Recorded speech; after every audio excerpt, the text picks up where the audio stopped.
क्यों? उनमें तामस तत्व बड़ा होता है, राजसी तत्व बड़ा हो जाता है, या थोड़ा होता है? थोड़ा होता है। अरे ज्यादा होता है। और सात्विकता जो है, जो बाप के जास्ती नजदीक हैं, उनमें जास्ती होती है। तो शिव बाप और मनुष्य सृष्टि का बाप दोनों मिलकर के एक व्यक्तित्व हुए ना, तो उसके नजदीक जगदम्बा है या दूसरे धर्मों की आधार मूर्त आत्माएं, जिनको कहेंगे सेकंड लक्ष्मी है, थर्ड लक्ष्मी, फोर्थ लक्ष्मी। सतयुग में एक पीढ़ी नारायणों की होगी, लक्ष्मी नारायणों की, कि पीढ़ी दर पीढ़ी कई पीढ़ियां होंगी। एक ही जन्म होगा सतयुग में? नहीं, सतयुग में भी 8 जन्म होते हैं। तो वो 8 जन्म में जो 8 नारायण होते हैं, वही आत्माएं पुरुषोत्तम संगम युग में जब बाप आते हैं नई दुनिया की स्थापना करने के लिए, तो वो कम कलाओं के नारायण बनते हैं।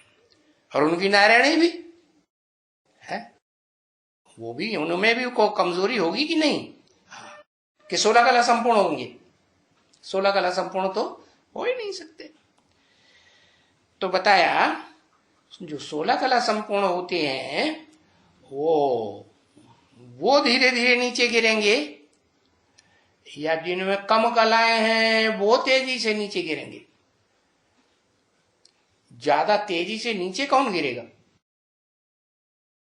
जिसमें सात्विक तत्व कम है और रजोगुण तमोगुण जास्ती है।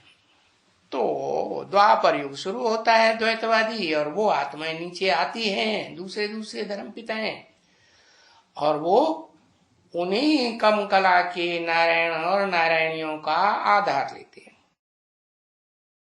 तो उनमें तामसी तत्व और राजसी तत्व ज्यादा होगा या कम होगा?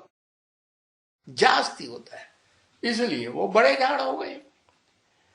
और देवी देवता सनातन धर्म और सात्विक जो है, सात्विकता, वो क्षीण हो जाती है।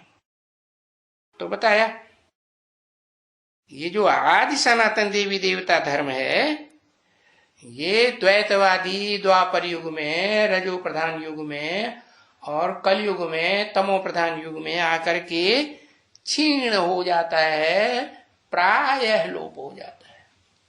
बहुत ढूंढने पर ऐसे परिवार मिलेंगे जिन परिवारों में है एक की धर्म सत्ता, एक की राज्य सत्ता, एक का मत, एक का ही कुल चलता है, एक का खून होगा सबके अंदर, कि कोई